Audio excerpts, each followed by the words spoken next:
Welcome to the Soft Life with Sadie Baddies. Sadie Baddies is the antidote to mental health stigma, and this podcast is hosted by yours truly, Priscilla O. Agyeman. We are a virtual sanctuary centering Black and multiracial people, and we prioritize the mental and emotional nourishment that is the foundation of collective healing in our communities. Thank you for being here. Welcome back to the Soft Life Baddies. This is officially kicking off season 3 of the podcast. Again, I want to just welcome all of you back for coming every single week. I'm having such a great time recording these episodes with you and having these conversations, both online and offline. So if you love the show and you have listened up until this point, please leave a review on Spotify and Apple. Unlike social media, podcasts are a little bit different, whereas we really do rely on ratings and reviews in order to boost the podcast. So if this show has been part of your morning routine or your night routine or your daily commute, all I would ask and really appreciate is if you would leave a review and a rating on Spotify and Apple, especially because this really helps to boost our podcast to other listeners and let the algorithm do its magic. So today's episode is all about lucky girl syndrome and manifestation, affirmations, and rewriting your narrative. I want to talk about this episode in particular, this topic in particular, because not only is it trending, I think it's very interesting. And it's also quite a contrast of last week's episode, which was all about embracing your flop era. So in last week's episode, I talked about my firsthand experiences with failure, rejection, and loss, what a flop era actually is, and how you can redirect after facing rejection. So if you haven't listened to last week's episode, definitely give it a listen. So if you've been on TikTok or social media pretty heavily, or maybe you've seen it through other people sharing, Lucky Girl Syndrome is this new hashtag, this new trend that a lot of people are sharing. And if you don't know what that is, essentially Lucky Girl Syndrome is all about manifestation and the law of assumption. So essentially, it's the belief that positive thinking will help you to achieve your goals. And so for those of you who don't know what law of assumption is, the law of assumption is an abstract metaphysical theory, and it's a theory that maintains that what we assume to be true is what will eventually manifest. So these two things go hand in hand, lucky girl syndrome and the law of assumption. I honestly think lucky girl syndrome is repackaged law of assumption. And it purposes that our assumptions about life have immense power to positively or negatively impact the fulfillment of our wishes and desires. So I thought about lucky girl syndrome and how it's, essentially this repackaged law of assumption and what that means for me, what it means to people that are also kind of on this wellness journey, or people who are just curious about manifestation. And I thought about the ways that manifestation and rewriting my own narrative has influenced me in my life in so many ways. I think there's definitely pros and cons to manifesting.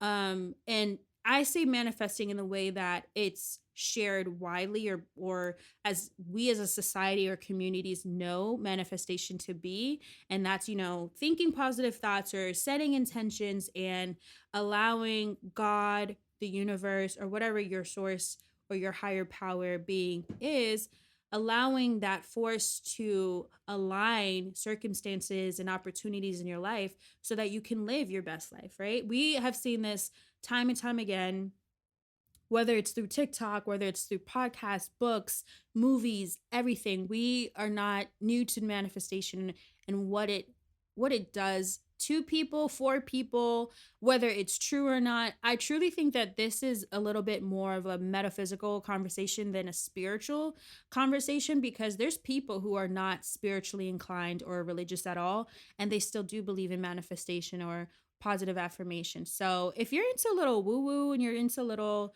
kind of the mystery that is manifestation or luck, as you would have it, then keep listening, because this episode is definitely for you. So I really want to preface this by saying that manifestation and kind of thinking your way out of a situation or having positive thinking a lot of it is rooted sometimes in ableism, or, it is rooted in an idea that this type of thinking is only for certain people. I also want to emphasize that you cannot manifest your way out of racism, out of ableism, out of violent structures or systemic structures. So I want to be very, very crystal clear that if you are in a situation right now that is harmful to you and your well being, I really don't want this to come across as obtuse, or I don't want this to come across as negligent of seeing the people that are going through situations that really need true resources and help. So, again, taking this conversation with a grain of salt, taking it from a point of view of someone who, you know, assuming that your basic needs are met. And again, framing it in the way that this conversation is fluid. Maybe you come back to this conversation a year from now or 2 years from now, or however fits you best, but just listen with open ears and an open mind, because I know when I was starting my healing journey about 10 years ago, I would listen to certain things and it just didn't resonate at the time, and that's okay. I don't want you to blame yourself when things don't work out in your favor, or if you are currently in a situation that is not working out in your favor and for your well-being. I really want to start off with the foundation of talking about our needs as human beings. I think one of the best ways to frame this conversation is through using the visual of Maslow's hierarchy of needs. If you are a psychology slash sociology slash anthropology nerd like myself, you are probably familiar with this visual. Essentially, it's a pyramid, and it's by the scholar philosopher Maslow, and he designed this pyramid to show what our basic needs are as humans. So just similar to the food pyramid, you start at the bottom of the pyramid, and this basic pyramid, it's just simple triangle. At the bottom of it is our physiological needs. So it's food, water, shelter, all of those very basic oxygen, fundamental needs that we all need as humans, no matter who we are, where we are. We all need these physiological needs, right? Then the next level after our physiological needs is safety. So safety in form of, I think shelter is also a form of safety. I also think that shelter is a basic human right. So shelter in the form of safety in the form of shelter, I mean, and safety in the form of being safe from the elements, whether it's rain or extreme weather, having a safety or a safe environment. Also, physical safety from violence, from any other form of violence, having that safety that allows you to be comforted and allows you to operate as a human being. After safety is belonging and love. So, that sense of familiarity, the connection that we have with our community, the connection we have with our family members, our friends, our loved ones, that belonging and love, romantic relationships, partnerships, connections, that is a need as a human being, believe it or not. It's not just something that we can opt in and out of, although, of course, we have autonomy over the types of relationships we have in our life. Belonging and love is a basic human need that we all require as human beings. After belonging and love is esteem. So that is your confidence as a person. That's your self esteem, your self worth, your value, how you feel about yourself, how you look at yourself in the mirror, how you look at yourself and how you walk, how you talk. Your esteem with yourself is a need that we need in order to thrive as human beings.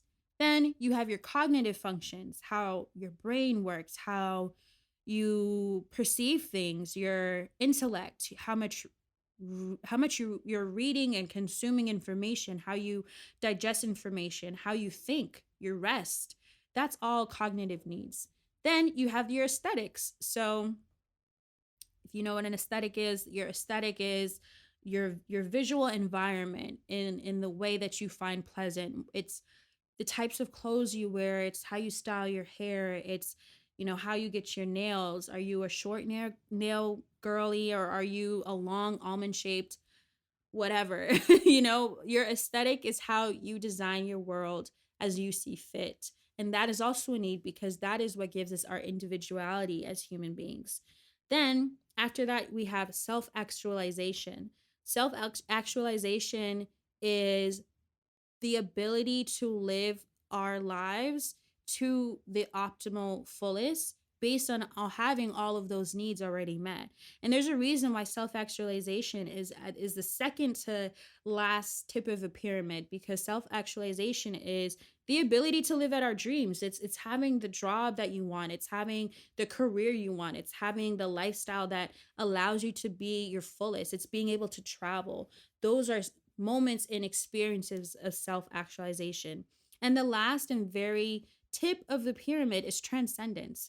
So, transcendence is being able to connect to God, to spirit, to the divine, to your most high. Transcendence is being able to withstand tribulations and challenges of life despite having obstacles thrown in your way. Transcendence is having willpower, it's having strength, it's having resilience.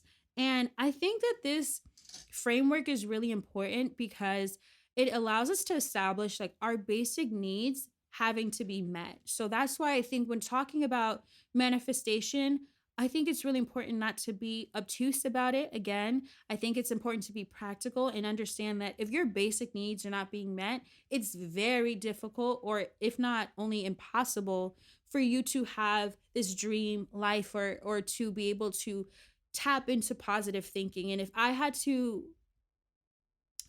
place manifestation or lucky girl syndrome in this pyramid, I would put it at the very top. I would put it between self-actualization and transcendence. So I just want to show you that this is a very it's not necessarily a sophisticated way of thinking, because people have been thinking about this for years. If you go back to even before modern technology, people have been talking about this for centuries. Nothing's original, as we know. Everything gets repackaged, right? So I would place Lucky Girl Syndrome right in between self actualization and transcendence. Also, I will have this visual shared on our socials so you can actually see it for yourself and dive deeper into what this means visually if you're a visual person like myself. So, first, I want to share that reshaping your mindset cannot happen overnight. We absolutely need time. We need to give ourselves patience in order for our mindset to change overnight. It's not going to happen in 1 day or 2 days. This type of work and this type of narrative rewriting is going to take years. I know for me, it took a full 10 years for me to really change my thinking about how I felt about myself, the world, my relationships. It took years. It took therapy. It took crying. It took shadow work. It took prayer. It took begging and pleading for my higher self to show up, for God to allow me to move through some of these really challenging moments that I have in my life. And I think always remembering that this is not supposed to be this overnight process. And I know that sometimes social media can frame it that way, that things can just happen really quickly. And, you might even see clickbait type of conversations or topics about um, how to manifest something overnight or how to manifest your dream career tomorrow. That's honestly probably unrealistic. So, always keeping in mind that this is something that's going to take a lot of time. We absolutely need our basic needs met before we can really start to tap into this work and find it to be valuable and helpful. Just the same way, when you're 16, 17 years old or even younger, and you're first starting out with your first job, you might be working an hourly job, you might be working in retail, or you might be working, at Starbucks or whatever your case is, or as a babysitter. In my case, I started working as a babysitter or as a daycare teacher when I was about 15 or 14 years old. And then over time, obviously, my career choices became more and more aligned with what I wanted to do long term. And that also happened after, I got my degrees and I pursued different industries. And I just want to remind you that this is a process. So for me, at the time I couldn't relate to certain content or certain information because it didn't apply to me at the time. That doesn't mean it never would though. And in all honesty, therapy and writing out affirmations helped me a lot, but nothing helped me more than getting out of survival mode financially. I cannot stress this enough. You cannot budget your way out of depression. You cannot budget your way out of feeling, you know, unable to take care of yourself. And I think it's really important to remind ourselves of this. I know I had to remind myself of this a lot, that when I really started to live in a way that I felt was full and in a way that I felt was exhilarating and really affirmed what I wanted out of life. That didn't really happen until I was able to get out of that survival mode financially and start really taking control over how my life was being lived out, essentially. So again, this is something that I have thought about a lot. I've thought about like who I was when I was 20 versus how I am now at 30 years old and how much has changed over time. So I also want to touch on the fact that lucky girl syndrome, um, I want to make the distinction between lucky girl syndrome and, what we might know as toxic positivity or spiritual bypassing. Those are both topics that I want to get into later because I think both of those conversations really should be a deep dive. But just as a quick overview, I think that toxic positivity is when you are telling somebody to just be positive when they're in the pits of like the depths of the hardest moments of their life or really challenging moments, right? If somebody lost a loved one, you wouldn't just tell them, oh, just get over it. They're fine. They're not here anymore. You would be really sympathetic and try to be understanding. And I think there's a distinction between that. So, again, with spiritual bypassing, where you use spirituality to kind of bypass these very real and tangible roadblocks that people might have in their life and just tell them that they're not praying hard enough or they're not, doing the certain practice or the certain ritual hard enough. Again, don't ignore the basic concepts that really are cause and effect of how certain circumstances in our life come to be. I want to paint a picture first of me in my early 20s because I think this is really going to help folks who are new again to the podcast or just who might be in a different predicament. I, in my early 20s, when I was about 22, 23 years old, I just started grad school again. And with that, I had to make the decision if I wanted to be employed during grad school or if I wanted to just do school full time and focus on school. And I opted to focus on school since this was a 2-year program. I really wanted to focus and be as present as possible for this new chapter that I was going to embark in. And that meant being unemployed for over 2 years. So while being unemployed, I was living off of my student loans. Literally, I was working as a nanny in the Upper West Side in New York, and I would alternate between babysitting two really lovely families. Actually, they were both really, really sweet.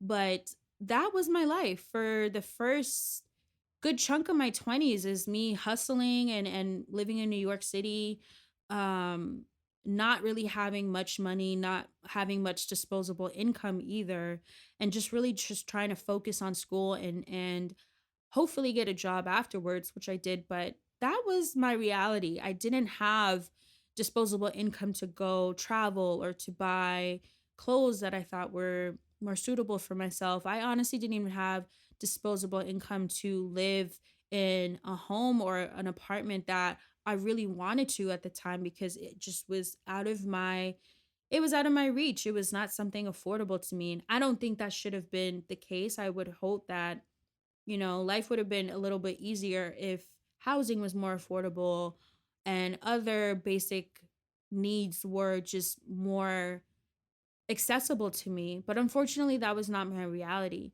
And despite how I looked or was perceived on the outside, I tried my best. I didn't have a lot to go off of. And being first generation American, I couldn't rely on my parents to fund my entire lifestyle. You know, they helped me as much as they could to an extent. I will always be grateful for that. However, there's only so much that they can do when they also have a lot of other obligations and responsibilities to take care of. So, despite how I was looked at or perceived on the outside, I felt like I had very low self esteem and self worth. And I shared this on my Instagram story the other day, and a lot of people resonated with me sharing this part of my kind of my upbringing and my personal healing journey, because I consider that to be some of the toughest times in my life. Like I mentioned, not having a lot of disposable income and kind of living just paycheck to paycheck, and having to rely on very limited streams of income to get by in New York City is challenging. And I know a lot of people, if you are living in a big city like New York or LA or wherever, you know how challenging it could be to live day by day and just kind of keep going in order to survive. And I think for me, I was still very much in survival mode when it came to my day to day. And one thing I do want to share is that although I was in this really dark moment and era of my life, and this was in 2016, by the way, at like 2016, early 2017, just as a frame of mind, just about 6 years ago. I consider that 2017 my peak flop era. And I remember writing down these affirmations, and it was as if I didn't even know if this was going to be true or not one day. I honestly thought I was just trying to write my way out of feeling so low and feeling so sad. But one thing that I am really grateful is that I listened to this voice in my head, and it said to write down these affirmations and write them down on paper. And I will never forget, it was July 11th, 2017. And I wrote several affirmations down, but I want to share three of them with you. And I also shared this on my Instagram story. And a lot of people said, wow, I screenshot this and I saved this because this is really helpful and really powerful. And I want to share them with you.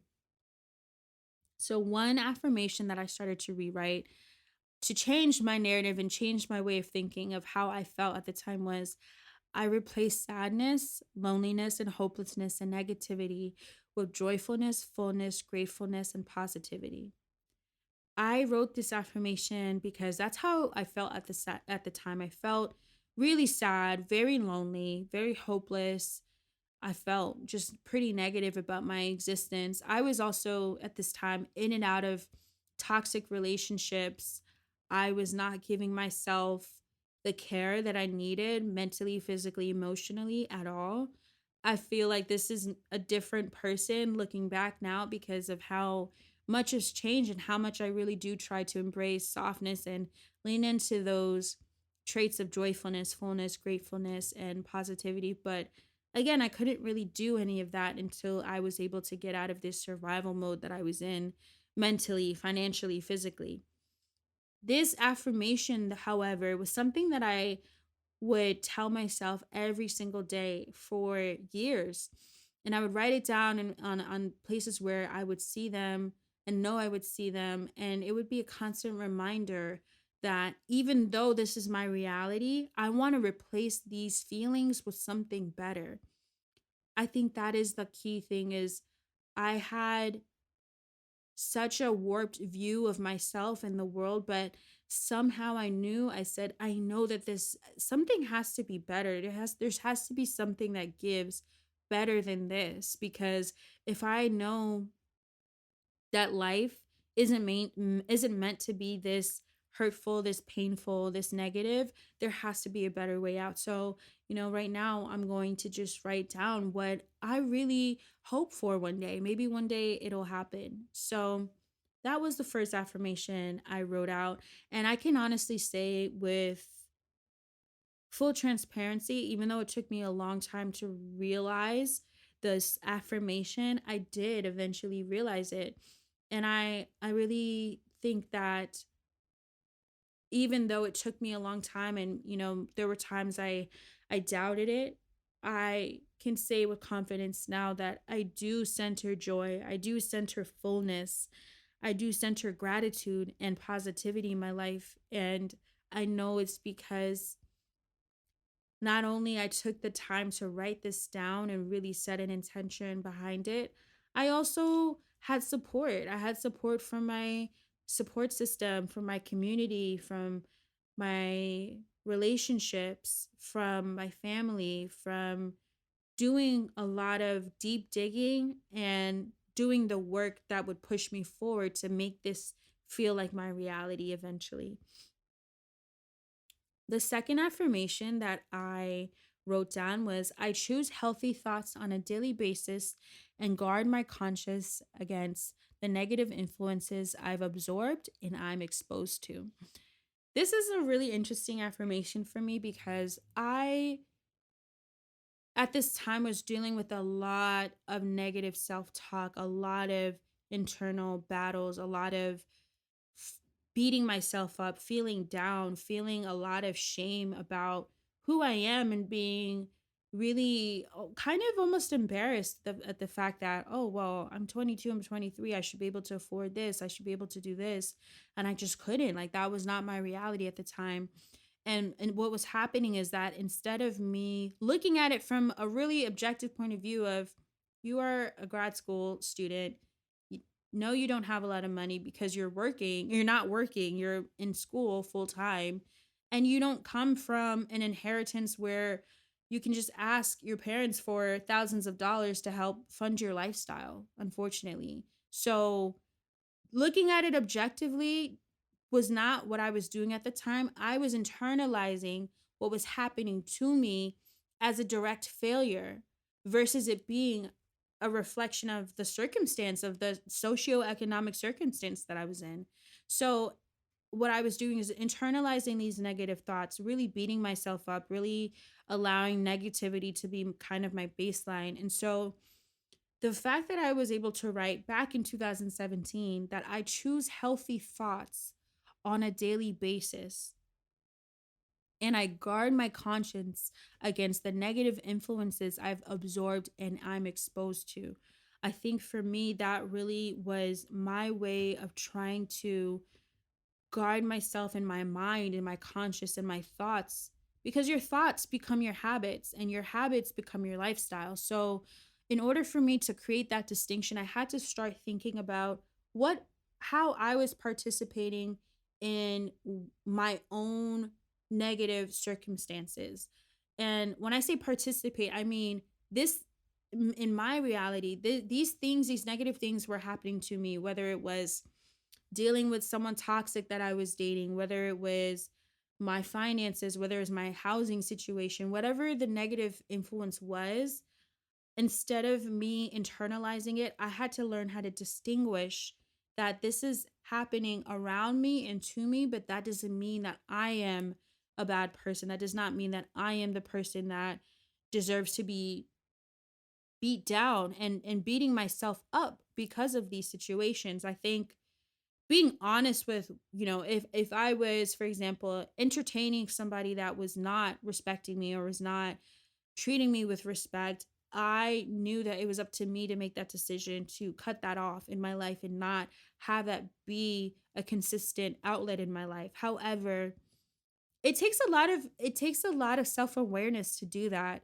And sometimes when you're in the thick of it, it's really difficult to come out of it and look at yourself and say, okay, what is my mess versus the mess around me. So having that type of approach really helped me and allowed me to take accountability for what areas in my life I was continuing a negativity to be spilled out or spewed out, and then also still working towards having a better quality of life in general and asking for help, asking for resources. This is around the time I also started going to therapy for the very first time.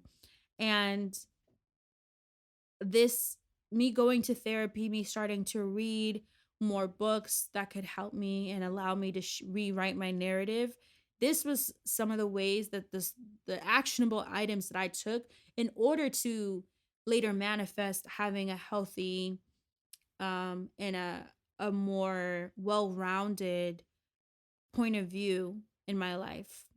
And the last affirmation I want to share with you that I wrote at this time was, I allow positive opportunities without limit to flourish in my life.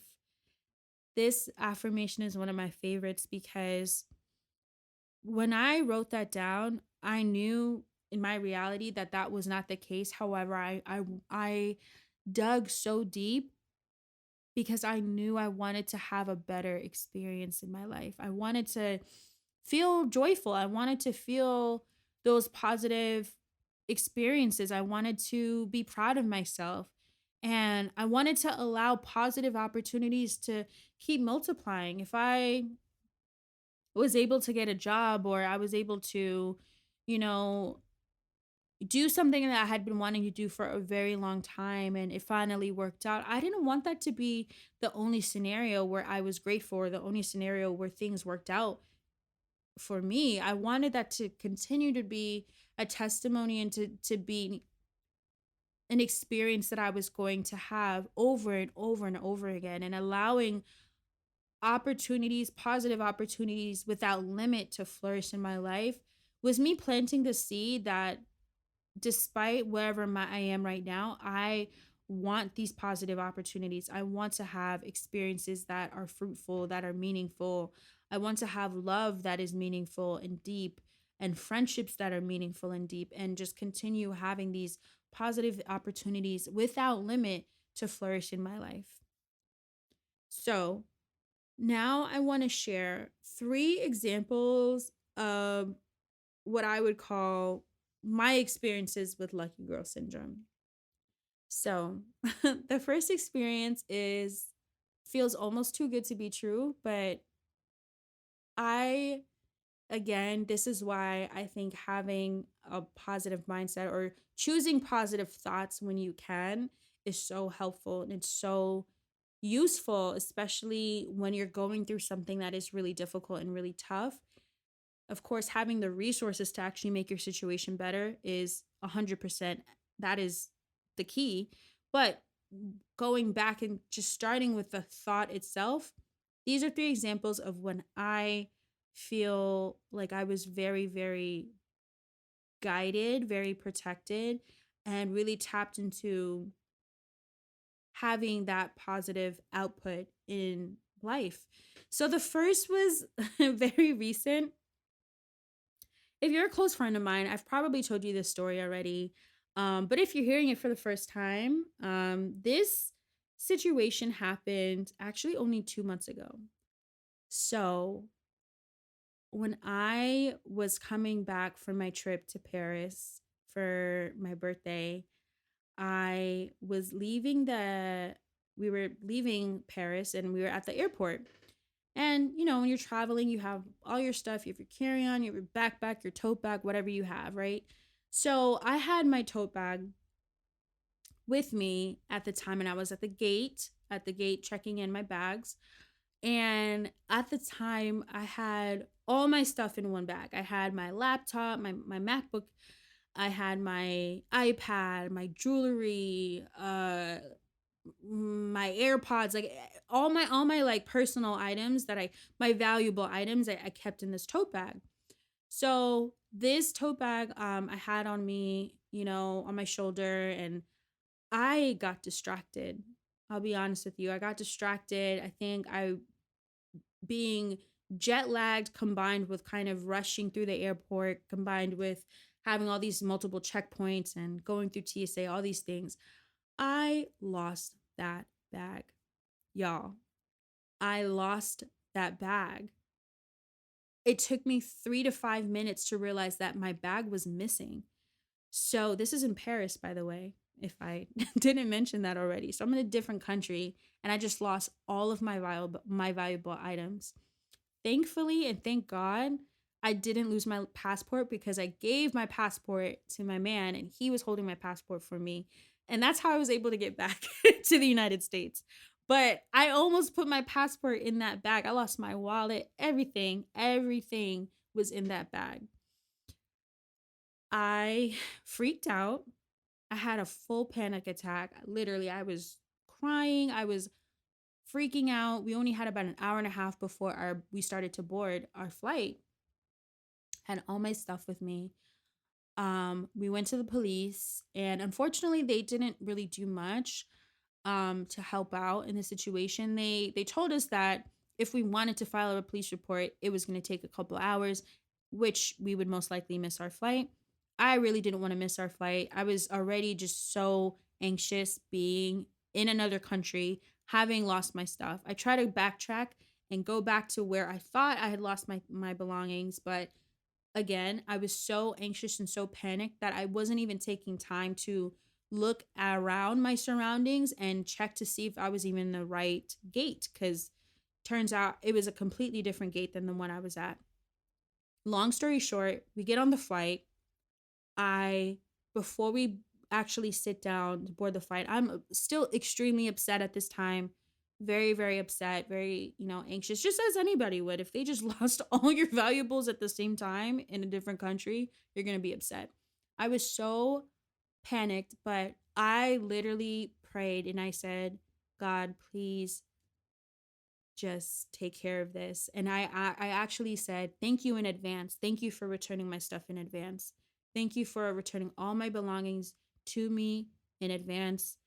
I'm leaving the rest up to God. Like, I literally was like, you know what? At this point, I have nothing left in me. I literally just need to give it up and pray and hope that I get my stuff back.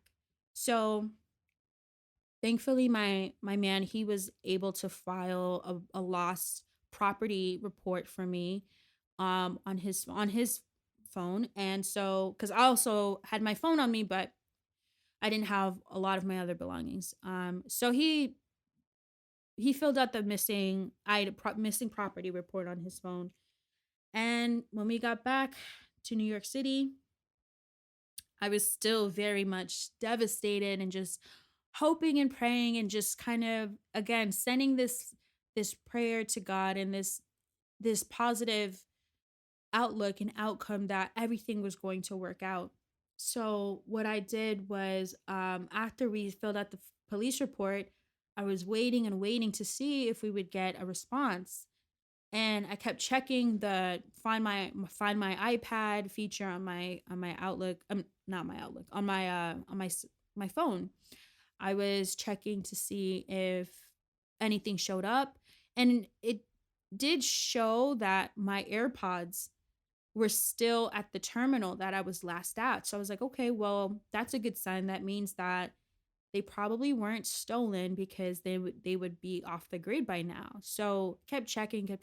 It hadn't moved since we even got back from Paris. And so I was just checking and checking and checking to see if things would show up, if there would be an update from the missing property items team from the airport. And so finally, Monday, or this is about 2 days after we get back. Yeah, 2 days after we get back, we get an email that they found my stuff. They've identified it. All the things that I listed that were in that bag, they found it.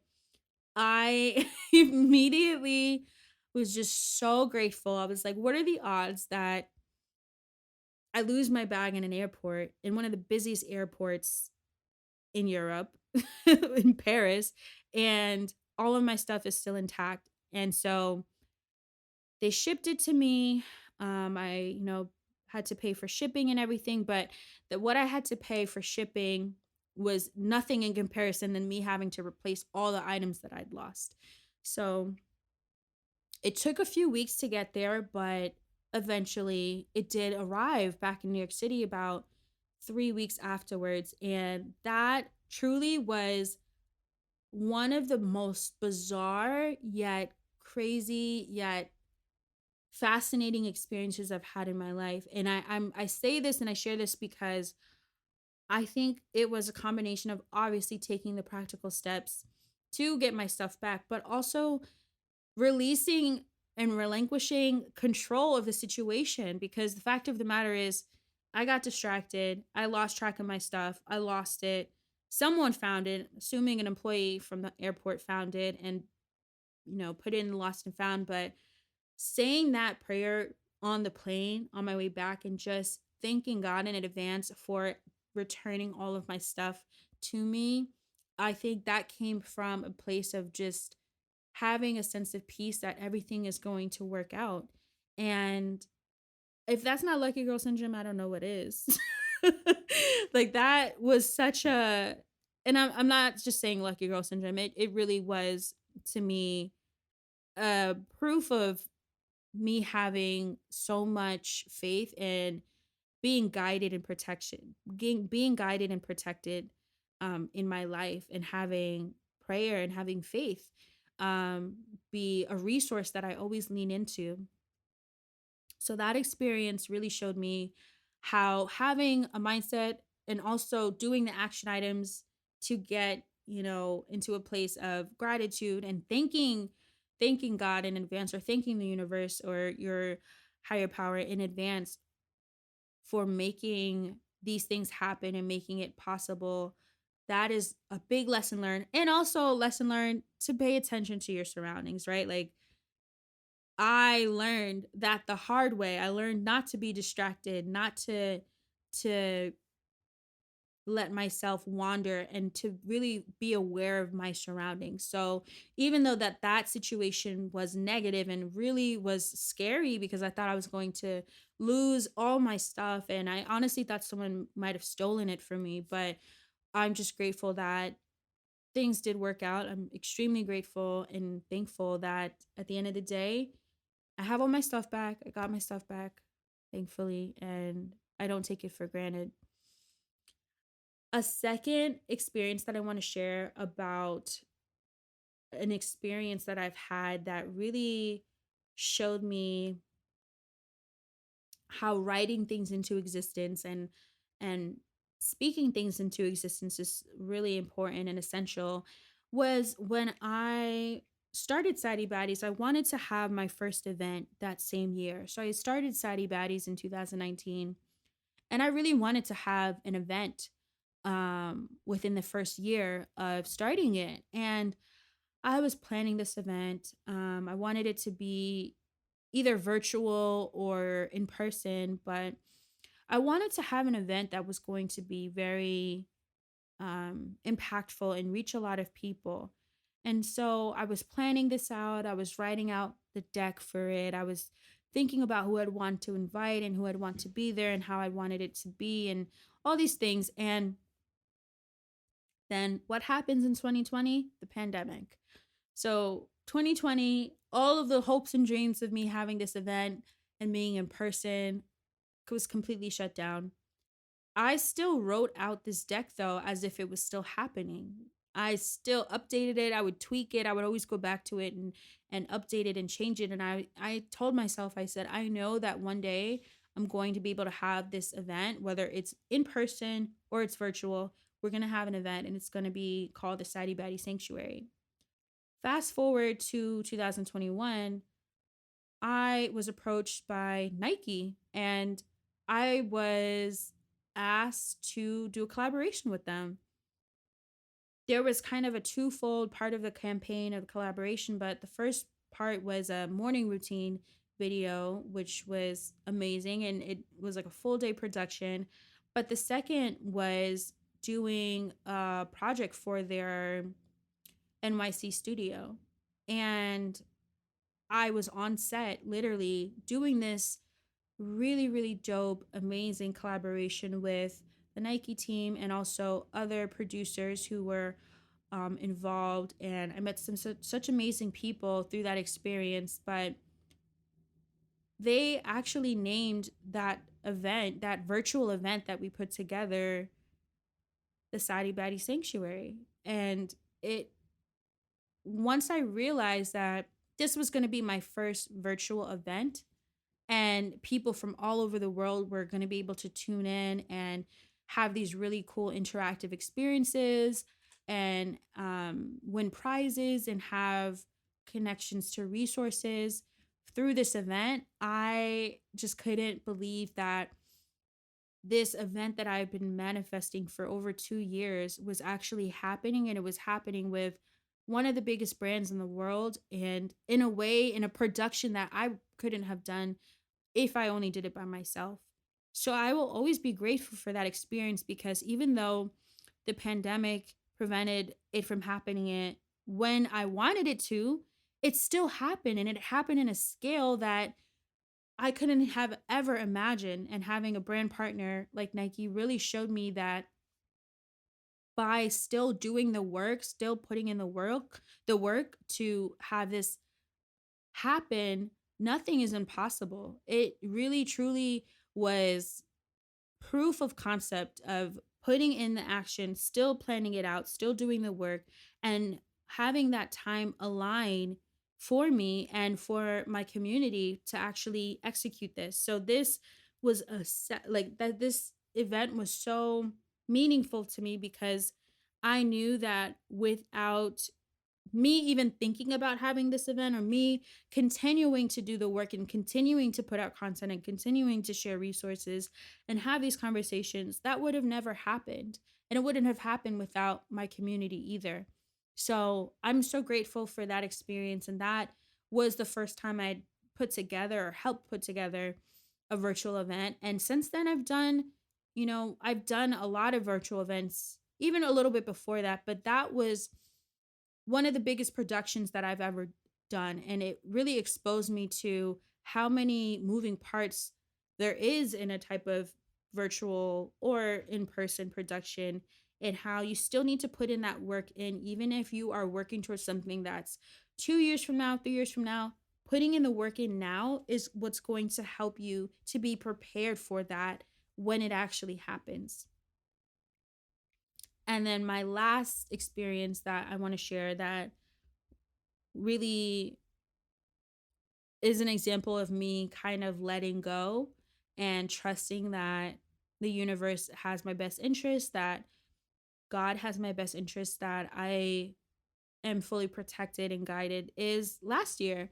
I mentioned this in the previous episode, how I was laid off really abruptly from the startup job that I had.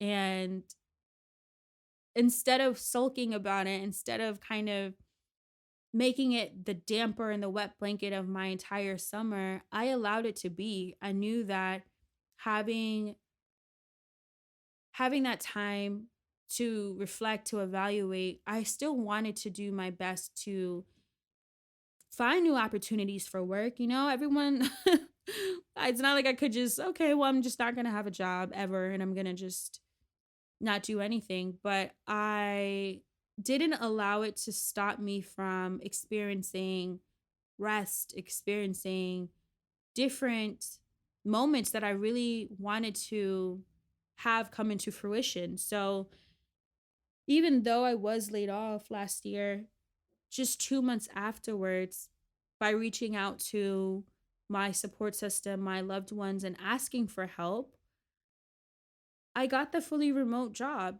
that I have right now. And that was something I always wanted. I had written down at the beginning of 2021 that I wanted a fully remote role, because working from home has allowed me to take better care of my mental health. It's allowed me to be actually more productive. It's allowed me to learn new skills. And I wanted a fully remote role because I knew that it would give me the work life balance that I was seeking. And eventually it aligned. As I mentioned, I got the job offer while I was actually on vacation. And that, again, was through me knowing that everything was going to work out. And sometimes it's as simple as talking to yourself as if you were 5 years old, and talking to yourself and understanding that you're somebody that deserves those experiences, those outcomes, you're deserving of them, and trusting that things will align, and then doing the work too as well. So what I did on my end to make this come into fruition was, one, asking for help, but two, also preparing my resume, refreshing my resume, taking interviews, updating my LinkedIn, doing the work. It's not like I just sat back and, waited for a referral to be shared, it really was a combination of me doing that and asking for help. And because I asked for help, my friend was able to connect me with a referral. But if I hadn't been doing the work and I hadn't been keeping up and trying to update my professional resume so that I could land a good job, I wouldn't have had that opportunity. And again, the alignment of having somebody that's close to me that is considerate enough to notice when I need help in the first place. So everything really fell into place, everything fell into line, and I think that not being too attached to the outcome of what was going to happen after I was laid off was really what helped me to go through that experience. That was in the beginning very much shocking, uncomfortable, pretty devastating, but also understanding that things are going to work out. It's going to be okay. So, if you are curious about how to adopt the lucky girl syndrome or how to start to tap into rewriting your narrative and look at the ways in which you can participate in redirecting your situation, and again, this does not mean that everything that you do is going to be successful. There's some things that I've tried to manifest in my life, or there's some things that I've wanted to happen in my life that has not happened, and that's okay. That doesn't mean that I'm never going to attempt any of this or I'm never going to practice having positive thinking, because in my life it's helped me tremendously. Number one is to do the digging and examine what limiting beliefs, situations, and circumstances are present in your reality. So what I did in my scenario back, as I mentioned, in 2017, I had a lot of limiting beliefs. I had certain situations and circumstances that were preventing me from living life fully. And the biggest hurdle from that was not having the financial resources to take care of myself the way I wanted to. That's a part of the process, is actually acknowledging that and not denying that, but acknowledging it and listing out what my current inventory was. Be honest about and upfront about what I wanted to change. There were so many things I wanted to change 5, 6 years ago. There were so many things that I thought I was out of control of, and this is just something that I can't do anything about. I had to sit down and literally write out what it was that I wanted to change and what outcome I really wanted to live out. This took a lot of discomfort as well, and once I realized that the biggest hurdle for me was having that financial security, I made a focus to make decisions and also align myself with opportunities to have more financial security. So that for me meant maybe starting off with a job that I wasn't in love with, and then as as time grew on, having more opportunities to have better opportunities to have a higher paying role or to have more experiences. And I think having the mentality that you have to start somewhere, again, if you're in college or you're younger and this is not your reality, that's understandable. However, think about the long term, the long-term situations and the long-term life experiences you want to have. What is it now? What are you doing now that can help you to align with where you want to be in the future, even if it's not immediate? Number two is to set your intention. Finding out your why and understanding, why do you want more money, or do you want more time, or do you want more better life experiences? Both. Setting your intention and understanding your why of what you want and why you want it is so important. I understand that for me, I had to figure out what my why was so that I could make actionable steps and have the action items in order to pursue that. And of course, sometimes the baseline is really that simple. You need more money so that you can take better care of yourself and you can take better care of your family, or you want to go on vacation. Whatever it is that your why is, find it out and be very clear about what your why is and be intentional about what it is and why you want to make this change in your life. Number 3 is gratitude. It's, to me, one of the most important steps. It's thinking your higher power, the divine, God, your source in advance. Thanking the universe for putting you in a position where you can be self-aware enough to give thanks and be grateful for the opportunity to even rewrite this script. So, this to me was really important. And again, like I shared with me losing all of my belongings, my most valuable items, I, in that moment, was devastated, but I still gave thanks in advance. Being grateful in advance means that you are going to be grateful for the outcome no matter what it is at the end of the day. So being grateful in advance and being thankful that you have the opportunity to see where you are at and how it can change, but also being grateful for the times in your lives where things did work out for you. And when you really sit back and you, for example, if you have a gratitude list or you have a moment of your day where you sit and you're just thankful about the opportunities and the situations in your life that did work out. And that could be something as simple as writing a small gratitude list during your morning coffee or walking your dog or doing your skincare routine or making a meal. Having those moments of gratitude is what's going to ground you. In my darkest times, having moments and pockets of gratitude has grounded me so much, and it has allowed me to get out of my head and look around and see what has actually worked out and shifted that narrative for me in the moment. And sometimes you're not going to feel grateful, and sometimes you're going to want to cry and you're going to be upset and you're going to be in a space of not wanting to share gratitude, and you need to allow yourself that too. You're human. You're not always going to be able to see the bright side of things, and I'm not blind to that, but looking at it and when you can be in those spaces of gratitude, I think that's where the magic happens truly. And lastly, doing the work and rooting yourself in community. Doing the work and showing up for yourself, doing the work and asking for help and being receptive to help, being intentional with your time. That is how you are able to rewrite your narrative and have positive outcomes come out of your life. If I had not sat down to write out those affirmations 6 years ago when I was feeling down bad at my worst, I would have never started going to therapy, and I would have never started saddy baddies. I would have never started having conversations with people I know and with different people all over the world about mental health and how we can help each other.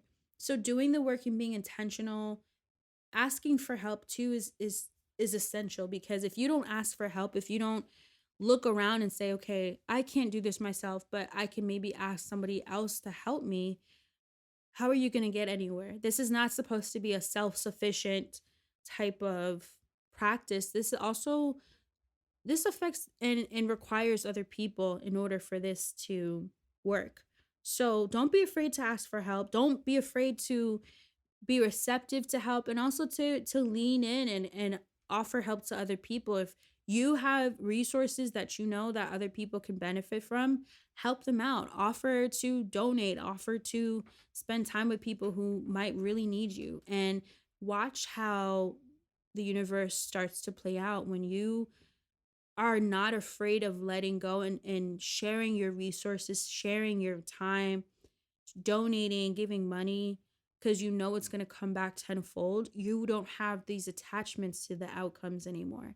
And I really think that having that detachment to certain outcomes is really what helps us to stay free and be able to cultivate more positive, lucky girl experiences in our life. So, again, I hope that this episode really helps you and allows you to be curious about manifestation, how to start writing out affirmations, rewriting your narrative. And instead of maybe just blindly saying that, oh, I'm so lucky, I'm the luckiest girl in the world, also look at some of the parts of that conversation that require some accountability. Are you the luckiest girl in the world, or do you have people around you that help you to be your fullest? And if so, if that's the case, be grateful for them. Show them love. Show them gratitude, and look at the ways and how you can incorporate some of that positive energy and pour it back into the people around you who've helped you get there. And I wish the best for you. I hope that if you're having a rough day or a rough week, that it gets better for you. And I'm sending you so much love, and stay soft, baddie. To stay connected, join Sadie Baddies on Instagram, Pinterest, Twitter, and more, and sign up for our monthly newsletter on SaddieBaddies.com to stay in the loop. Sending you hella love, and stay soft, baddie.